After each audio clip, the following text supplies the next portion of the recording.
The sound of her phone hitting the marble counter cracked through the kitchen like a gunshot. "Apologize to my ex," my wife said, her voice shaking but sharp enough to cut skin, "or I'm gone." For a second, I thought she was joking, or testing me, or trying to start one of those fights that ends with slammed doors and tearful apologies in the dark. But her eyes, God, her eyes weren't playing. They were glassy, furious, terrified, like someone standing on the edge of something irreversible. I leaned back against the chair, the wood creaking under my weight, and said calmly, "Then don't forget." The silence that followed felt radioactive. She blinked. "Don't forget what?" "Your suitcase," I said. "You'll need it." Her face collapsing on itself, anger scrambling into disbelief. "You're choosing pride over me?" "No," I said softly. "I'm choosing reality." The first red flag had arrived months earlier, small and polite, the way disasters usually do. A name lighting up her phone she hadn't mentioned in years. Ethan. She'd smiled to quickly when I asked who it was, said, "Old friend, nothing important."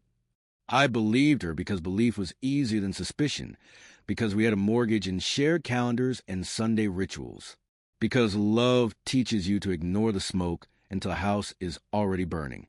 After that, there were absences that didn't quite line up, late work nights without the exhaustion to match, showers taken immediately after coming home, as if the day needed washing off her skin. She started guarding her phone like it was a diary written in blood. I told myself I was paranoid. I told myself trust meant swallowing discomfort whole. But discomfort doesn't dissolve. It ferments. I found the emails by accident. Her laptop was open, a draft glowing on the screen like a confession waiting to be read. I wasn't snooping. I was looking for a recipe. That's the lie I still cling to when I need to sleep. "I don't know what I'm doing," she had written. "Being with you again feels like stepping into a memory that never stopped breathing." Again, the word detonated quietly in my chest. I didn't confront her right away. I needed to understand the shape of the betrayal before I named it. I watched her more closely, listened harder. I noticed how she spoke about him. Carefully, reverently, as if his name carried a charge that might shock her if she mishandled it. When I finally asked, she didn't deny it. "It's not what you think," she said, the universal anthem of the guilty. "We're just talking." "About what?" I asked. Her hesitation told me everything. "About us," she said. "About who we were before life got complicated." Life, as if I were an obstacle course she hadn't meant to sign up for. The night she met him again, she wore the red coat I loved, the one she said made her feel brave. She came home smelling like rain and regret. I didn't ask where she'd been. She didn't offer. Instead, she said he wanted an apology. I laughed, a sound that startled even me. "For what?" "For how you spoke to him last week.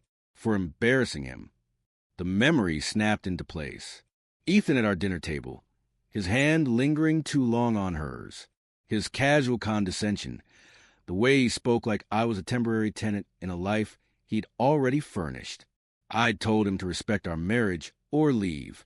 Apparently, that had wounded him. "You want me to apologize," I said slowly, "to the man you're emotionally cheating with?" She flinched. "It's not cheating." "That's funny," I said, "because it feels exactly like betrayal." Her voice cracked then. "I'm confused. He reminds me of who I used to be." "And I remind you of who you are now," I said. "Which part do you hate more?" That was when she snapped. Ultimatums are what people use when they're already halfway out the door. "Apologize to my ex or I'm gone." I studied her then, really studied her.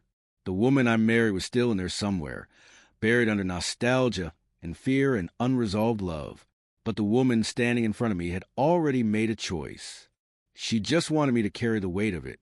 "Then don't forget," I said and stood. Her scream followed me down the hall. "You're throwing us away." I stopped at the doorway. "No," I said. "You did. I'm just refusing to pretend otherwise."